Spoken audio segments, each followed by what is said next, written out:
இன்னைக்கு உங்களுக்கு என்னோட டைரியில் என்னெல்லாம் இருக்குன்னு சொல்லிட்டு நான் காட்ட போகிறேன். எல்லா டைரியில் என்ன எழுதி வச்சுருப்பாங்க, டெய்லி என்னெல்லாம் நடக்குது அதெல்லாம் எழுதி வச்சுட்டு எனக்காவது மெமரிஸ் அப்போ எடுத்து பார்ப்பாங்க டைரியில். ஆனால் நான் வந்து என்ன எழுதி வச்சுருக்கேன்னு சொல்லிட்டு இன்னைக்கு உங்களுக்கு காட்ட போகிறேன். ஸோ வாங்க வீடியோக்குள்ளே போகலாம்.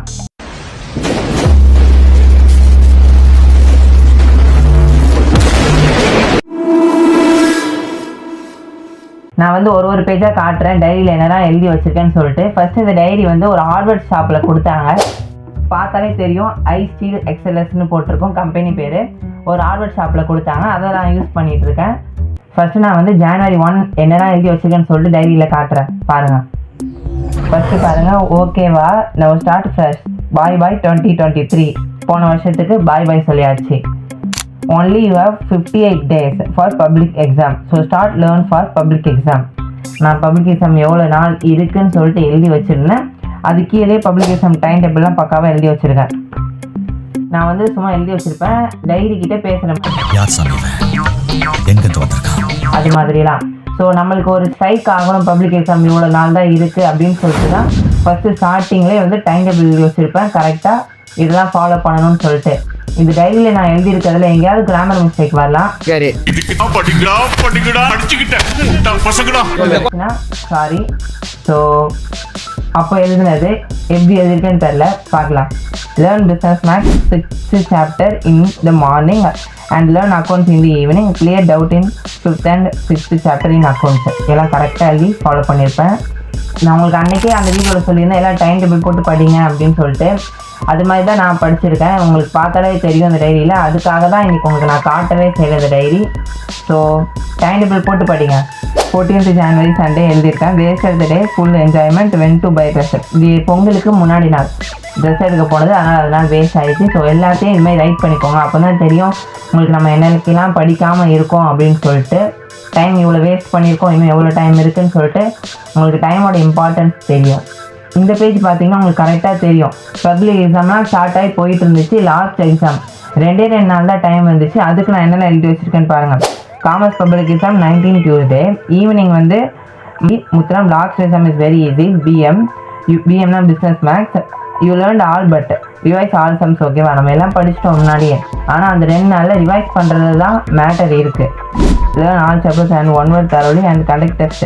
கொஸ்டின் பேப்பர் இன் 5. Learn formula. ஓகேவா, ஃபாஸ்ட் சொல்லிட்டு 19 எழுதியிருப்போம். அதுக்கப்புறம் பார்த்தீங்கன்னா தெரியும் கரெக்டாக டைம் டேபிள் போட்டு டைமுக்கு ஏற்ற மாதிரி படிச்சிருப்போம். இந்த டைமில் இது படிக்கணும், இந்த டைமில் இந்த சாப்டர்ஸ் படிக்கணும், இது கம்ப்ளீட் பண்ணணும், பிரேக்கு எல்லாமே தரவாக எழுதியிருப்பேன். ஸோ ஏன்னா அன்றைக்கி 2 நாள் தான் இருந்துச்சு. 2 நாளில் கம்ப்ளீட் பண்ணணும்னு சொல்லும்போது பக்காவாக இந்த டைம் டு டைம் என்னெல்லாம் படிக்கணும்னு சொல்லிட்டு எல்லாமே எழுதி வச்சுருப்பேன். ஆனால் 23ஆம் சாட்டர்டே பாருங்கள். ஆனால் 22ஆம் எக்ஸாம் கம்ப்ளீட் ஆச்சு மார்ச் மாதம். நான் 23ஆம் சாட்டர்டே கரெக்டாக ஸ்டார்ட் பண்ணேன். யூடியூப்லேருந்து வீடியோ போடணும், ரொம்ப நாள் ஆச்சு அப்படின்னு சொல்லிட்டு வீடியோ போட்டு கரெக்டாக ஒரு வீடியோவை போட ஆரம்பித்தேன். ஃபஸ்ட்டு வீடியோவே மங்கி வீடியோன்னு ஒன்று போட்டிருப்பேன். அப்போ காலையிலே கரெக்டாக நான் தூங்கி முடிச்சேன், படம் வந்துச்சு சொல்லிட்டு கரெக்டாக எல்லா வீடியோவும் போட்டு இன்றைக்கெலாம் இந்த வீடியோ போடணும் அப்படின்னு சொல்லிட்டு பக்காவாக எழுதி வச்சுருப்பேன். ஒரு பேஜ் வைஸாக எல்லாமே இந்த வீடியோ இந்த டைமுக்கு அப்லோட் பண்ணணும் அப்படின்னு சொல்லிட்டு பக்காவாக அப்லோட் பண்ணி ஒரு 5K சப்ஸ்கிரைபர் அப்படியே வாங்கிட்டேன். நான் வந்து அப்போலாம் இந்த சேலஞ்ச் வீடியோஸ் தான் பண்ணிகிட்டு இருந்தேன், டாஸ்க் வீடியோ அது மாதிரி தான் பண்ணிகிட்டு இருந்தேன். நீங்கள் கமெண்ட்டில் வந்து எல்லாம் தரீங்களோ அதெல்லாம் பண்ணிகிட்டு இருந்தேன். அதுக்கப்புறமா தான் அந்த ரேங்க் வீடியோ வந்து இன்ஸ்டாகிராமில் அப்லோட் பண்ணி யூடியூப்லேயே அப்லோட் பண்ணி. யூடியூப்பில் அந்தளவு பார்க்கல, ஆனால் இன்ஸ்டாகிராமில் நல்லா பார்த்து சப்போர்ட் பண்ணி நல்லா ட்ரெண்டிங் ஆச்சு அந்த வீடியோ. ட்ரெண்டிங் ஆனதில் நிறைய கமெண்ட்லாம் பார்த்துட்டு ஸோ இது மாதிரி வீடியோ போட தேவையில்ல, நம்ம கொஞ்சம் யூஸ்ஃபுல்லாக போடலான்னு தான் இப்போ நான் வீடியோ போடுற ஸ்டைலே சேஞ்ச் பண்ணிட்டு வேறு மாதிரி தான் இப்போ வீடியோஸ்லாம் நான் அப்லோட் பண்ணிகிட்டு இருப்பேன். பார்த்துருப்பீங்க எல்லாமே. சப்ஸ்கிரைபர்ஸ் காசு எல்லாமே எல்லாத்தையும் நான் விட்டுட்டேன். அந்த வீடியோ போட்டதுலேருந்து அந்த வீடியோ போட்டதுலேருந்து அப்போ தான் எனக்கு ஸ்ட்ரைக் ஆச்சு. ஸோ இதெல்லாம் நிறைய பேர் பண்ணிகிட்டு இருக்காங்க, வேணாம் நம்ம டிஃப்ரெண்ட்டாக பண்ணலான்னு சொல்லிட்டு இப்போ போட்டுட்ருக்கேன், அப்லோட் பண்ணிகிட்ருக்கேன் வீடியோஸ். எப்படி இருக்குன்னு கமெண்ட் பண்ணுங்கள். இது மாதிரி நான் எதுக்கு இன்றைக்கி உங்களுக்கு இந்த டைரி வீடியோ போடுறேன்னு கேட்டிங்கன்னா, நியூ இயர் வந்து ஸ்டார்ட் ஆயிடுச்சு. இது மாதிரி எல்லோரும் ஒரு டைரி வாங்கி ஃபாலோ பண்ணுங்கள். டெய்லியும் எழுதி வைங்க. அதாவது கேட்டகரி வைஸ் ஸ்டூடெண்ட்ஸ்லாம் எப்படிலாம் சிலபஸ் கம்ப்ளீட் பண்ணுறது அப்படின்னு சொல்லிட்டு டெய்லியும் இதெல்லாம் படிக்கணும்னு சொல்லிட்டு நான் எழுதி வச்சுருக்க மாதிரி படிங்க. இதே ஃபேமிலி யாராவது வீட்டில் யாராவது பார்த்துட்டு இருக்கீங்க இந்த வீடியோனா அவங்க இதுமாதிரி ஒரு டைரி வாங்கி எக்ஸ்பென்சஸ்லாம் எழுதி வைங்க. அப்புறம் எவ்வளோ மணி வீட்டுக்கு வருது, டெய்லி இவ்வளோ காசு செலவு பண்ணுறோம் அதெல்லாம் எழுதி வச்சிங்கன்னா அவங்களுக்கே தெரியும். ஸோ நம்ம எவ்வளோ செலவு பண்ணுறோம், கொஞ்சம் கம்மி பண்ணிக்கலாம் அப்படின்னு சொல்லிட்டு. இந்த டைரி எழுதுறது ரொம்ப முக்கியமாக இருக்கும் எல்லாருக்கும். ஸோ அவங்கவுங்க கேட்டகரி வைஸ் என்னெல்லாம் எழுத முடியுமோ அதெல்லாம் எழுதி கோல்ஸை வந்து அச்சீவ் பண்ணுங்க. நியூ இயர்ல நீங்கள் நினச்சது எல்லாத்தையும் அச்சீவ் பண்ணுவீங்கன்னு நினைக்கிறேன். அதுக்கு என்னோட வாழ்த்துக்கள். ஸோ எல்லாருக்கும் ஹாப்பி நியூ இயர். இந்த வீடியோ உங்களுக்கு பிடிச்சிருக்கும்னு நினைக்கிறேன். நம்ம சேனலை சப்ஸ்கிரைப் பண்ணிக்கோங்க, தொடர்ந்து சப்போர்ட் கொடுங்க. ஏதாவது கருத்து இருந்துச்சுன்னா கமெண்ட் பாக்ஸில் போட்டு விடுங்க, நானும் பார்க்குறேன். பாய்.